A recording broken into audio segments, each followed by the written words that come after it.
طیب مہر کی رپورٹ کے مطابق خبر شامل کی جا رہی ہے۔ کبوتر بازی جنوبی ایشیا کا قدیم روایت کا ایک حصہ ہے، مگر گوجرانوالہ کے علاقہ موڑ ایمن آباد کے مشہور علی رضا عرف کالی بٹ اس روایت کو شوق اور کھیل کے طور پر آج بھی زندہ رکھے ہوئے ہیں۔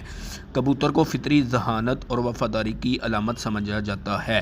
جس طرح لوگ اپنے گھروں اور ڈیروں پر پالتو جانور رکھتے ہیں، اس طرح علی رضا عرف کالی بٹ نے کبوتروں کی دیکھ بھال اور حفاظت کے لیے چھت تیار کی ہے۔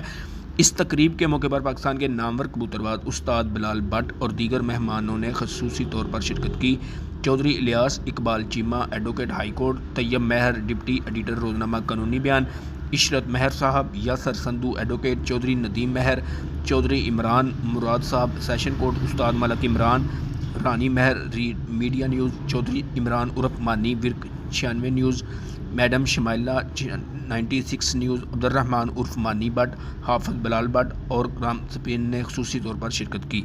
تمام مہمانوں کا استقبال پھولوں کے گلدستے اور پھولوں کی پتیوں سے کیا گیا اور پھولوں کے ہار پہنائے گئے اور لذیذ کھانوں کا اہتمام بھی کیا گیا۔ استاد بلال بٹ کے فن کو دیکھتے ہوئے کچھ لڑکے، جن میں محمد ناصر، حافظ خضر، کالی بٹ، عدیل چوہان، محمد زین، معظم جلایا استاد بلال بٹ کے شاگرد ہوئے۔ تقریب کے اختتام پر تمام مہمانوں کا شکریہ ادا کیا گیا۔ Camera main Ali Raza but کے ساتھ طیب مہر، نیوز 4 گوجرانوالہ۔